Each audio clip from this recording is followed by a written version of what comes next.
Good morning,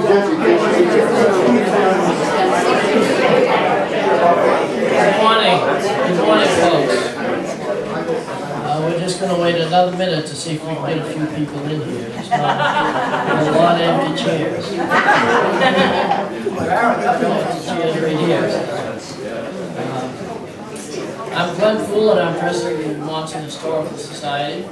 And we are so excited today to have Andrew Witmer here, who has just completed his book, which we have for sale right over here. And we got those books, we cleaned out the printer, so nobody else could get them. And so since we had them first thing, I opened it up and really did not put it down until it was done. And I told Andrew, it's like reading a novel, only it's true. It's a history book with analysis of what happened, why it happened, when it happened, how it was interconnected to other things that happened. It is really amazing. So, without further ado,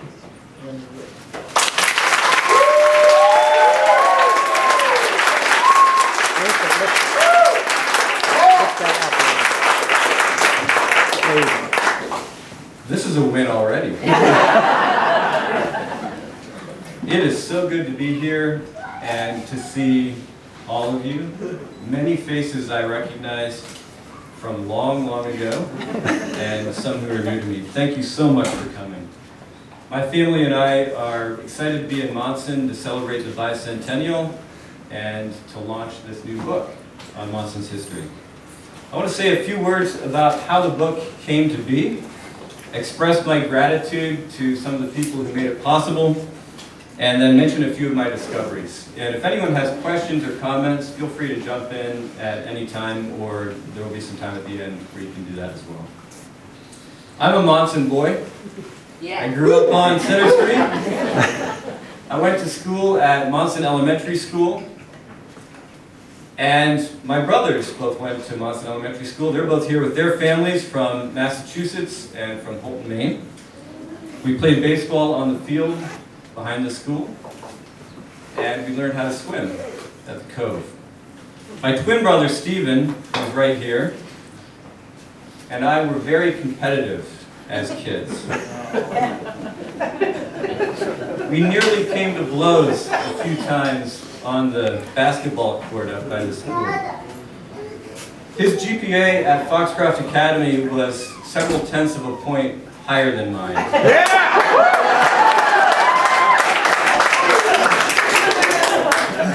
So he got me there. This is my first book, and Stephen has written 6.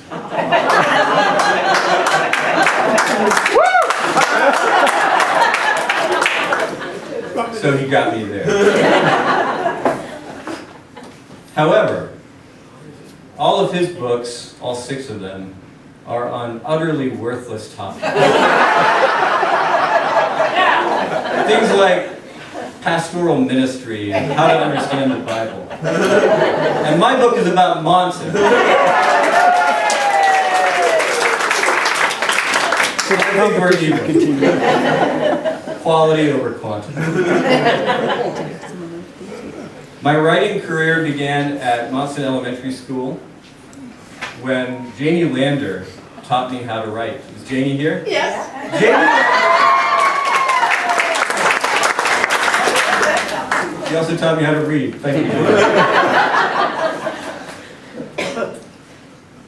I won an essay contest in 4th grade when Betty Morrill was my teacher. It was a contest sponsored by the Daughters of the American Revolution, and the prize was an oversized copy of the Constitution so big that it could not sit upright on my bookshelf. And I think looking at that prize lying there horizontally year after year made me think that, maybe I was a good writer. Went away to college in 1994, but I've come back every year, preferably in July or August, to visit my parents, first in the parsonage on Center Street, and then later at the house that they built on Homer Hill. In some ways, this book began one night in Bob and Roberta Jarvis's house on Pleasant Street. We were all gathered for the summer, my two brothers, their families, my family, and that makes 15 of us. And so my parents had rented Bob and Roberta's house on Pleasant Street. That was a good idea. We didn't all want to try to jam into their house. If you are interested in having us all come to your house when we hit Monson, talk to me afterward. One night when we were in the Jarvis's house, I picked up a copy of a book that was sitting on the shelf in the kitchen, a book about the Mount Kineo House Resort on Moosehead Lake.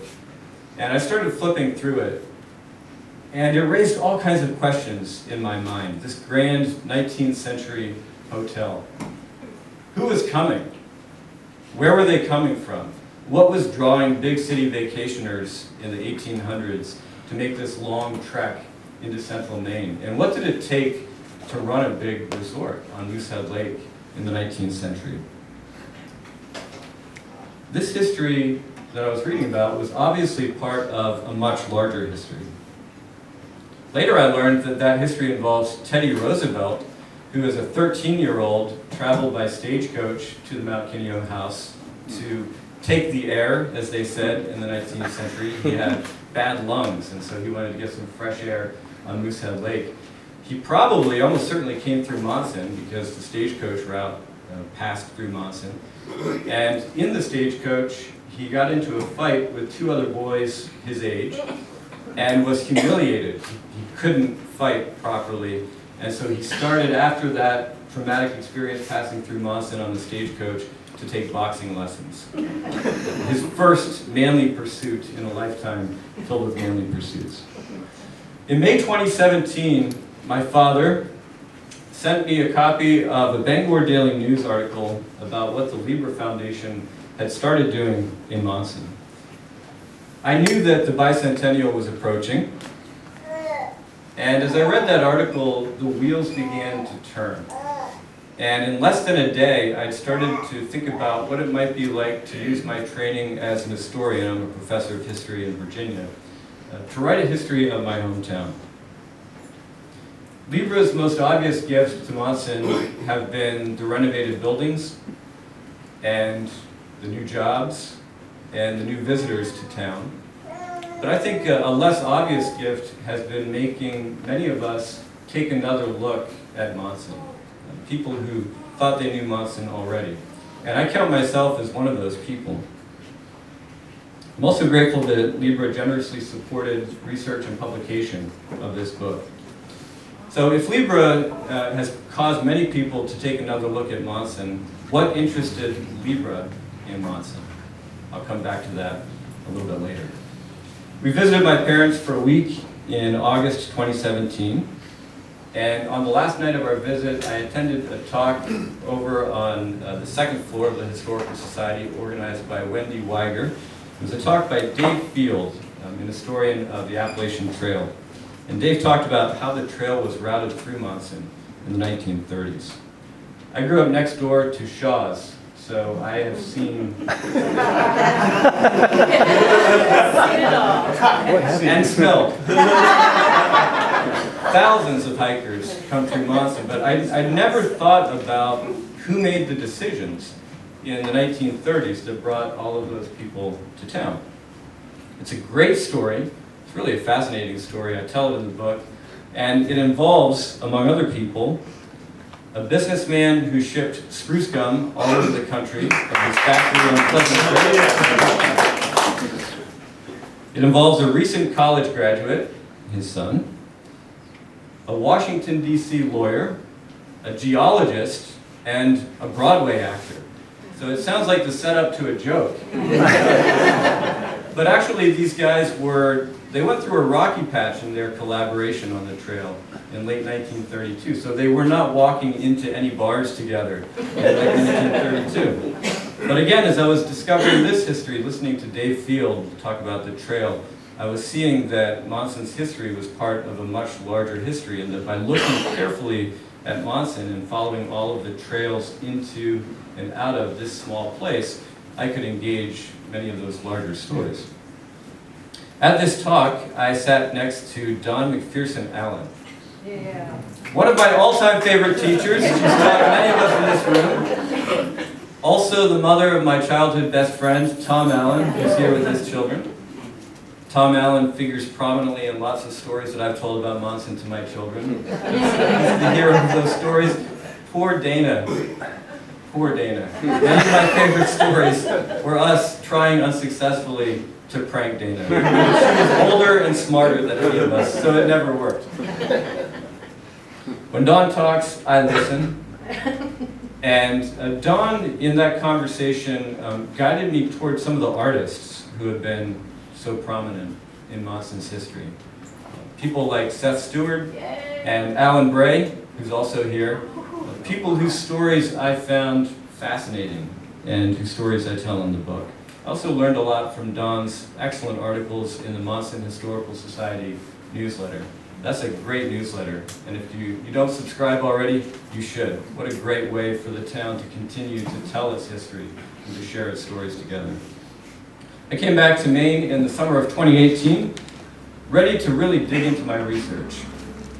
I spent some time at the University of Maine at Orono, which holds the papers of Carl Springhorn. Carl Springhorn was a Swedish-American immigrant artist. You can see his work in the gallery just up the street. And he spent time in Monson between 1911 and 1921. And I think he did the most important work of his career during his time in Monson. Fascinating artist. The Maine Historical Society in Portland holds the single most interesting and fruitful primary source that I discovered in my research. They have an entire year's run of the Monson Weekly Slate, which was the only newspaper in our town's history. And the Historical Society holds it now, electronically. This is a weekly newspaper that was printed in Bangor, but it was edited by a Monson man, and it's filled with short news items about what was going on around town. Everything from a farmer whose chicken laid a large egg, I'm not making this up, to the attempt to extend the railroad line. And it allowed me to dive into what it was like to live here in 1885 to 1886, a period of the most dramatic growth in Monson's history. Growth caused by the slate quarries, by the new railroad line, by the arrival of immigrants, first from Wales and then from Sweden and then later from Finland. So it was a period of enormous optimism when Monson people couldn't build enough houses to house all of the new workers who were flooding in, when the population was about to peak, near 1,300.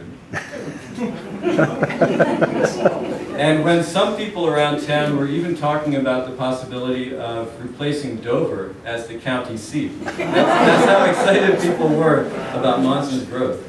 One young man who had moved away from Monson in 1872 for work, this young man was Will Tarr. He grew up in Monson, and he moved to Boston.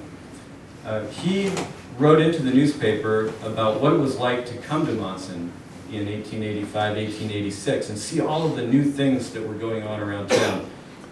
I'm actually just thinking that's a little bit how I'm feeling right now as I look at Main Street and see all of the crowds and what a wonderful job everyone's done revitalizing this town.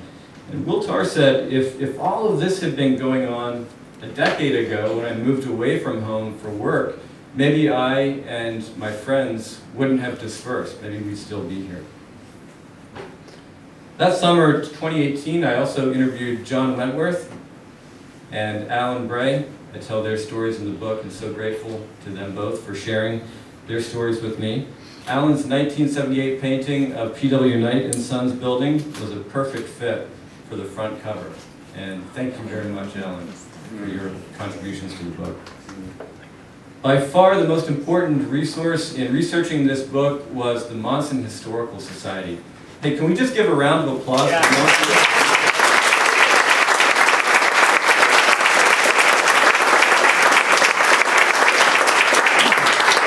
We are so fortunate that generations, literally generations of volunteers have collected, and transcribed and now digitized and opened the Historical Society and made all of these wonderful sources available to all of us. And many of those volunteers are in this room. So I want to thank you sincerely for your work and your commitment to this town's stories and its history. Tootie Bennett and Glenn Poole have been remarkably generous and helpful collaborators to me as I worked on this book. I'm so grateful to both of them. Tootie shared more documents with me than I can count, electronically and also through the mail. Glenn did the same thing. By the way, I have your hard drive to return to you. They both answered a million questions by email. When I came in 2018, Glenn trusted me with the key to the Historical Society so that I could come and go as I wished to do research. Yeah, I think in that case it did help a little bit to be the son of a local pastor. Glenn did not know me well, but he did know that I wasn't going to do anything stupid, because if I did, I would have to answer to my former neighbors, my former teachers, and my current parents. I did not do anything stupid. Working on this book taught me many new things about Monson. Some of it was moving to me on a personal level. So I'll give you an example. I remember reading one of the Homer family diaries. My parents now live on Homer Hill. And I was reading this diary. It was transcribed, I think, by Tootie Bennett. And I came across an entry to the birth of an infant named Dorothy on August 27th. All at home, and at 10:30 a.m., a dear baby girl came to gladden our hearts. And as I was reading this, I realized that this was her grandmother writing about the birth of Dot Forbes, whom I knew when she was in her 80s.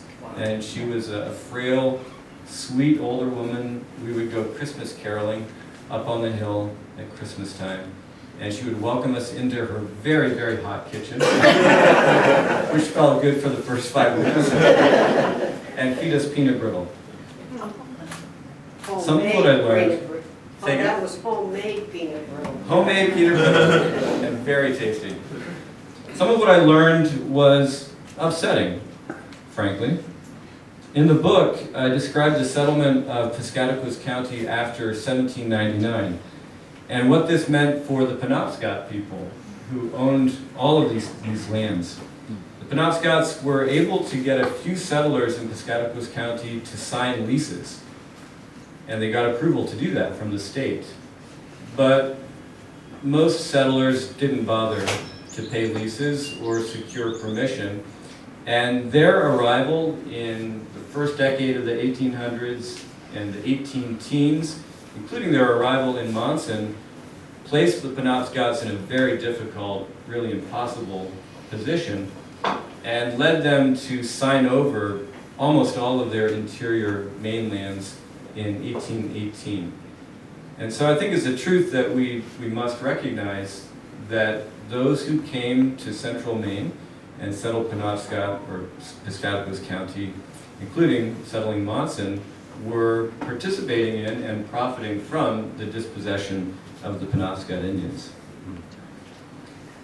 Another connection that I found that was, I would say, troubling is that even though Monson people didn't own slaves, this town's farming economy, which was the basis of its economy for the first 40 years or so of settlement, was tied to slavery. Monson farmers sold their goods to Moosehead loggers. Central Maine logs fed Maine's coastal shipbuilding industry, and Maine ships were in demand for transporting slave-produced cotton across the Atlantic Ocean to English textile mills. So I celebrate many of the connections between our little piece of the world and the wider world, but not all of them were praiseworthy. Monson's history is filled with twists and turns, and I think one of the most surprising is the one that we are living through right now.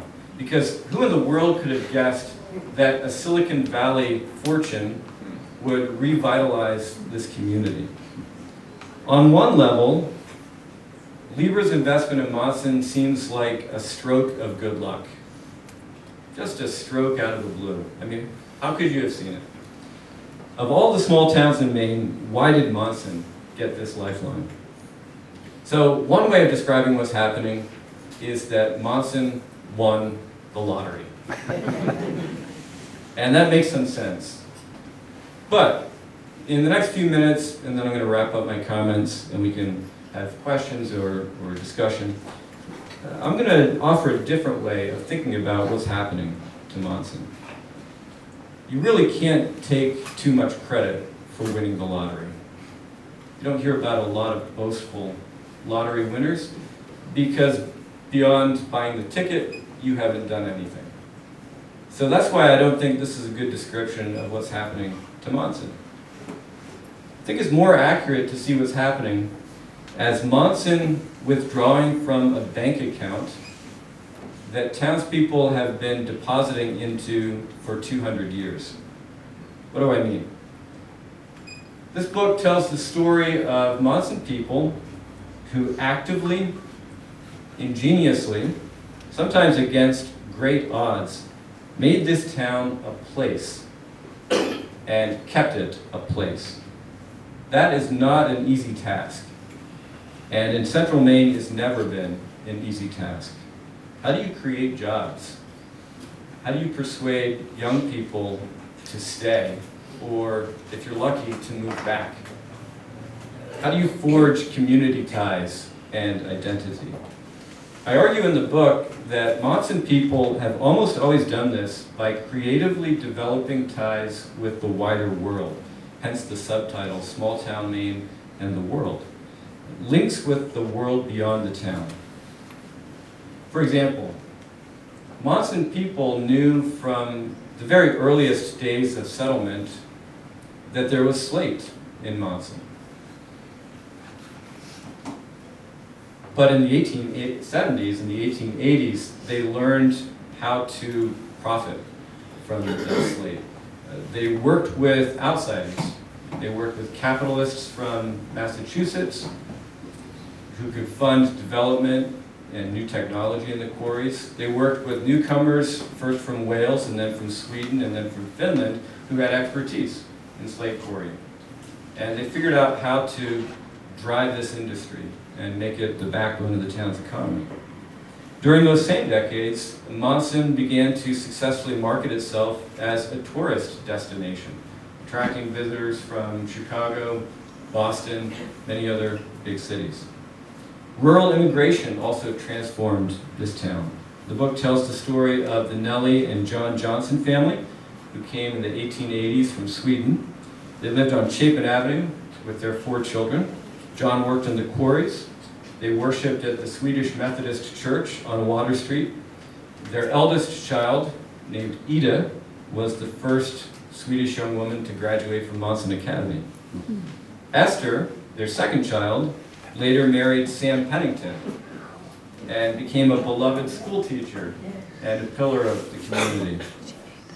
So a question I ask and try to answer in the book is, why did Monson people largely welcome immigrants during a time in American history when nativism was rampant throughout the country and when the Ku Klux Klan was expanding across the country, across the north, including in nearby towns like Milo and Dexter? That was not Monson's story. One of my favorite people in the book in Monson history is John Francis Sprague. How many people have heard of John Francis Sprague? All right, a pretty good number. I'd never heard of him before I started working on the book, but he's one of the stars. He was a tireless Monson promoter. He was born poor in Sangerville. He educated himself. He was a tin peddler for a while, so I read about him bumping over the roads of Piscataquis County in his horse-drawn wagon, reading, while he moved from town to town peddling tin. He became an attorney. He moved to Monson to practice law. His office was right here on Main Street. He worked with the quarries and the railroad. He edited the Monson Weekly Slate in 1885, 1886. He published books. He helped to start the local library. Van Wentworth is his heir. Let's give her a round of applause.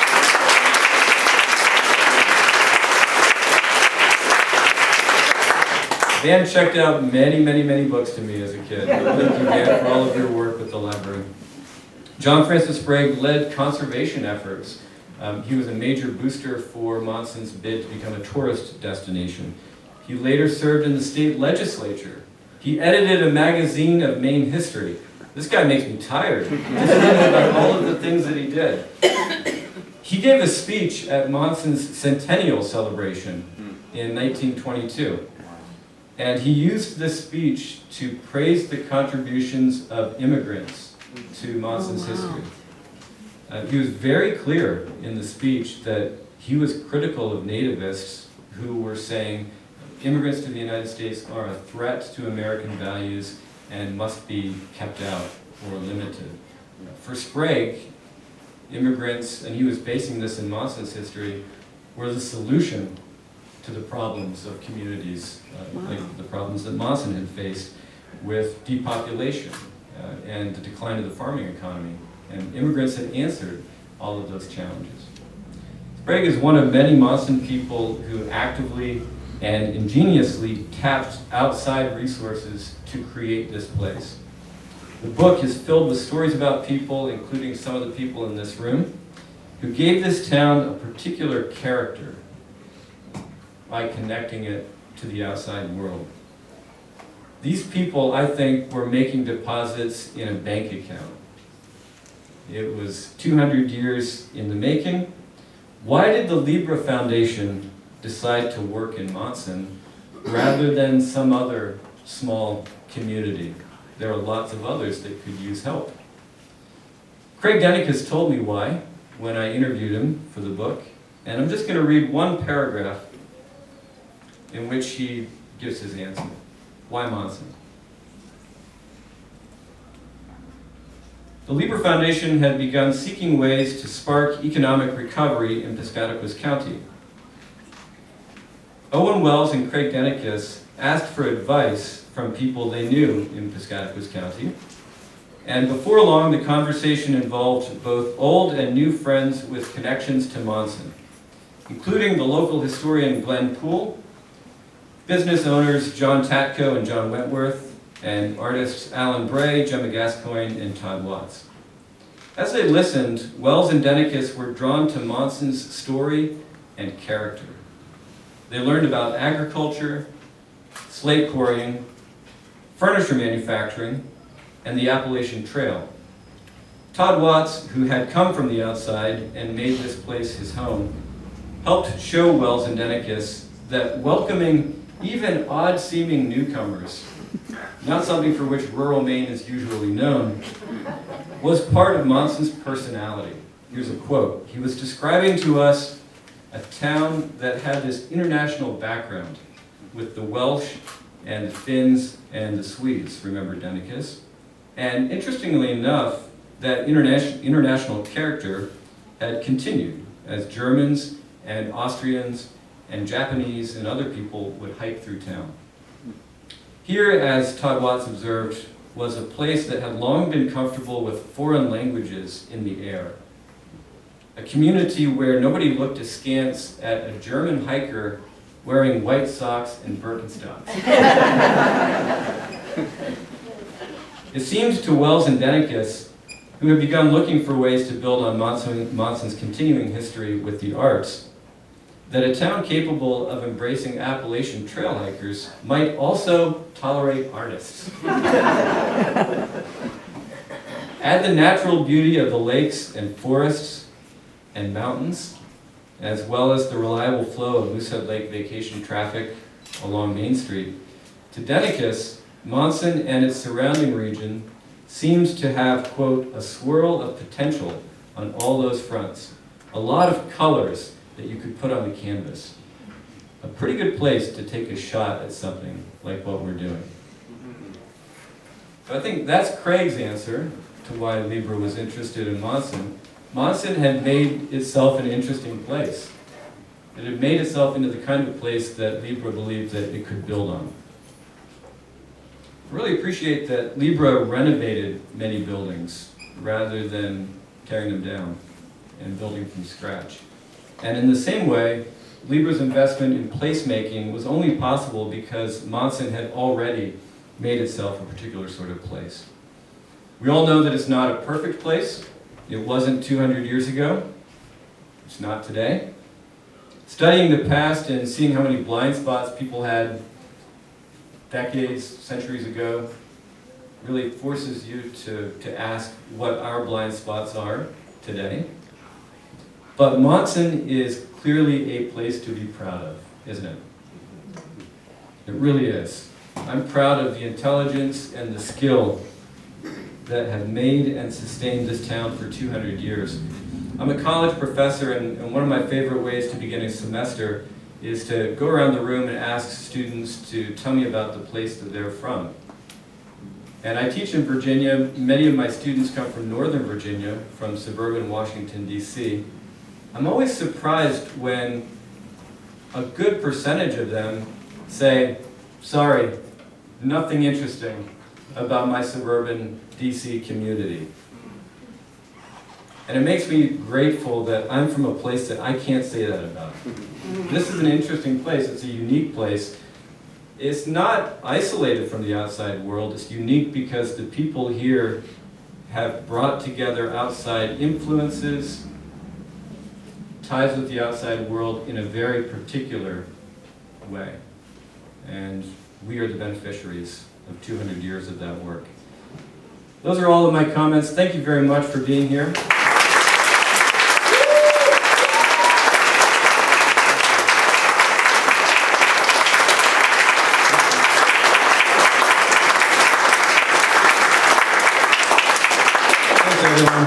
That really means a lot. Thank you. There is time for questions if anyone would like to make a comment or ask a question.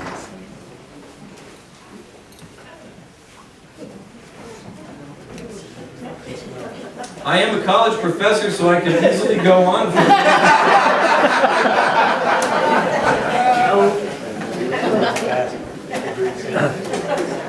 Hey, Jamie. Thank you. Good to see you. Do you have a favorite story out of the book that you discovered? Sarah Homer's story, with which I begin the book, is one of my favorites. I hadn't known about Sarah, but she was Dot's grandmother. And she came to the Hill right around the Civil War and lived there to World War I. And the Homer family diaries that are kept by the Historical Society, kept by several of the family members, just offer this wonderful picture of what it was like to live in a very small place in the second half of the 1800s, first part of the 1900s. And all of the daily activities on a farm, a busy farm. But also, increasingly, the texture of Monson's life was changing. Sarah would visit the slate quarries. She recorded some of the accidents that slate quarry workers experienced. Sometimes her son Wallace made some extra money by helping to load slate for the quarry companies. And over time, things changed. Homer family begins to see new sights from the Hill. Electric lights on Main Street. Cars. One of the early entries said, I saw bluebirds this morning and people are on wheels in the village. I don't know if that's a reference to automobiles or probably at that time wagons, but it just gave me a kind of granular sense of what people were experiencing and the dramatic changes from when Sarah first arrived to when she passed away. And it meant so much to me because my parents built their house on the very spot that Sarah Homer had lived on. I call the introduction of the book "The View from the View from Homer Hill," and it was Sarah Homer's view, and it's also my parents' view now. Yeah, nice. Yes, go ahead. One of my big disappointments was that there weren't an extra 5 or 6 chapters. Part 2. Yeah, when will you start part 2, and when will you have that done? I'm gonna ask my children to continue this project. I'm not sure what the next book is going to be, but it will have something to do with locality.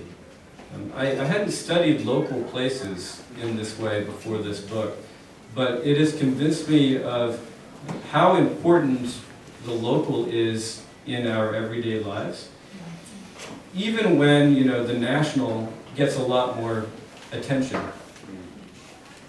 But this is where even national ties are expressed and rooted and cultivated.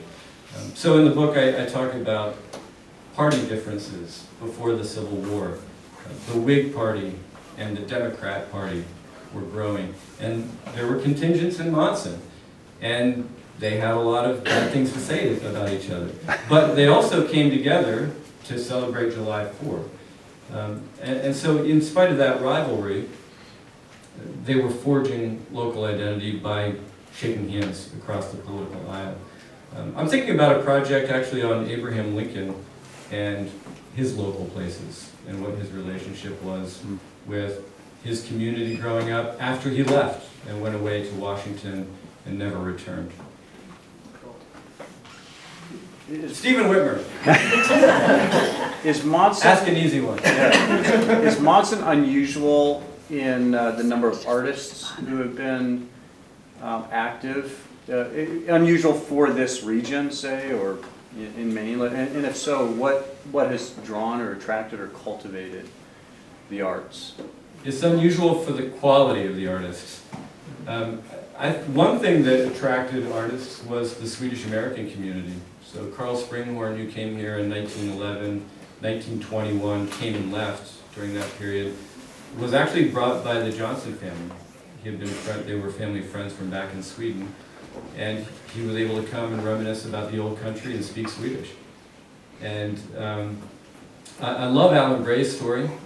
He was a Monson boy, moved away for a time, came back at a difficult time in his family's life, was cared for deeply by the town, lots of close connections, and then went away himself. Went to study in, where did you study? Italy, Florence. Yeah, Italy and Boston. And it was while Alan was in Florence, that in Italy, that he started drawing Monson from memory, drawing the buildings on his street, and trying to figure out how did this building relate to that building, and which side were the dormers on. And then started drawing and painting Monson in the style that he was learning as he was going to the Uffizi Gallery and studying Italian Renaissance and pre-Renaissance art. So why did Monson collect artists? Seth Stewart, who was a Civil War veteran and then returned to Monson and started painting scenes of Lake Hebron and scenes of Moosehead Lake. I don't know. Yeah, one of the things I tell, like, wherever I've been, people ask me where I'm from, I just tell them God's country. Can't beat it. So there's a lot to paint here. There's a lot to paint. I think some of it was the growth of the tourist industry. So Seth Stewart was a scenery painter, a very different kind of art than Alan's art, a very different kind of art from Carl Springhorn's art. Carl Springhorn was a modernist, a rural modernist painter. So, you know, while there's a rich artistic tradition, it's lots of different approaches to art. Seth Stewart was painting work that he could sell to tourists, including in the show, the really wonderful Art of Monson exhibit that I got to walk through yesterday. You can see a painting of his of a moose on a canoe paddle that was created for the tourist trade. I believe, if I'm not mistaken, that's a paddle held by the Monson Historical Society that was handcrafted by the Homer brothers for the tourist trade. So some of why artists like Stewart were painting, they were kind of looking at their own place through the eyes of vacationers who were commenting on the natural beauty of Lake Hebron and the mountains, and learning to cater to the values that those visitors placed on Central Maine's natural beauty. Tom? I'm curious if writing the book, the process of that bled over into your teaching, you know, whether stuff you learned here you ended up having conversations about that in your classes or... Yeah. Yeah, there are a lot of students in Virginia who know more about Monson than you would suspect. Seriously, the answer is yes. I was given the opportunity to do a C-SPAN lecture, and I got to lecture about Monson's history based on the research that I was doing. So if you like this, and you want another hour and 15 minutes of it, go on C-SPAN. I've taught classes since I've been working on this project on scale in the study of U.S. history. So we tend to focus on the national or increasingly the global, but I wanted to push my students to look at the local as an important scale in history, and I use Monson's history as an example. In the fall, I'm going to teach a graduate course on how to do local history, and I'm going to draw on what I learned through this project. I'm presenting at a conference in the fall. Tootie may be presenting alongside me in that conference, and I'm going to talk about my work on this project. So yeah, thanks. I love the question, and in all kinds of ways, this research has changed how I look at history, and it's enriched all of my classes.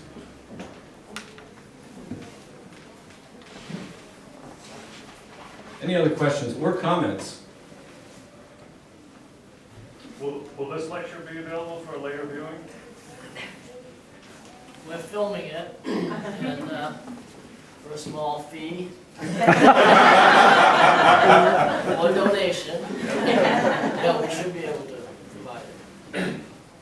John? I was just curious, you know, we have a new Veterans Memorial this year, and Tootie and Wayne Bennett did an amazing amount of research. Yes. With some others, and I was shocked to hear that there are over 142 Civil War veterans in Monson and 190 plus World War II veterans in Monson. Those numbers to me, compared to the population of the town, just astounding. Yeah. Yeah, and I think it was pretty common for small communities to send many of their young men and then to pay a very heavy price. The Historical Society holds some certificates for orphans and widows after the war who began to receive some help from the state financially. And reading those gives you a sense of the enormous burden borne by a small community when men were the primary breadwinners, and if they didn't come back, women were in a very difficult position. Even while they were away, you know, women are forced to take over their chores and responsibilities on the farm, some of which they weren't expert in or prepared to do. I tell the story of a couple Civil War soldiers and their families, Ezekiel Elliott, who died in the war, and John Stewart, who died in the war. And look at their experience on the battlefront and the remarkable letters that were written between John and his wife Abby, who lived here in Monson during the war, later moved away. John died at Petersburg right near the end of the war, and he and his wife exchanged many letters. We have, I think, 2 from Abby, but lots from John that came back from the front. And Tootie and Wayne went to Gettysburg and found those letters, photographed them, and sent the photographs to me, so I was able to read all of them and tell the story in depth in the book. Maybe you all could talk about finding John Seward's gravestone. Wasn't that one of the ones that, as you went through the graveyard, the old church graveyard, you were able to find and clean? Yeah, there were a lot of stones piled up behind the church that had either been broken or removed, especially the footstones had been removed. And mostly Tootie's research found, there was no name on the stone, but the birth and death dates, all the information, nailed it right down. It was exactly when he died, so we knew that was his stone. And we ended up, Tootie arranged to get a new stone to put there. And Tootie also wrote a great article for the Monson Historical Society newsletter about John. So another reason to subscribe.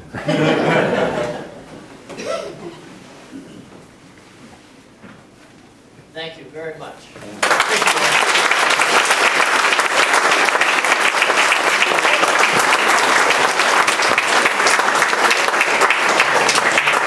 I have to tell one story. Andrew talked about Monson being a place. And so I worked in a paper mill. I'm an energy engineer. And I was invited to go to Washington. There was a whole bunch of people that run different operations around Maine that were in the energy business. And so first we go to meet Susan Collins. And we went around the table and introduced them. You know, I'm so-and-so, I had this, I'm from Portland, And I'm so-and-so, I had this, I'm from Augusta, He gets around to me, I'm an engineer, I'm originally from Monson. And Susan said, oh, Monson, oh, wow, on the border, you know, and she goes on and on about Monson. So we leave and we go to oh God, I draw the blank on her name, she's still in the legislature. Shelley Pingree, yeah, so we go in the same thing, we introduce ourselves, Portland, yeah, and I'm from Monson. Monson? I was just there yesterday. I was staying sing from John Tack. You know John? And on, you know, so yeah, so then we leave and we go to Angus King's office.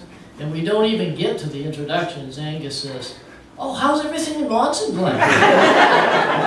What's going on, you know, blah, blah, blah, Monson. So we get out of that meeting, and these people look at me and say, what the hell is this about Monson? So it is a place. It is a place. Look, we have some books for sale if you haven't already got one, and I'm sure Andrew will sign yours if you'd like. Thank you very much.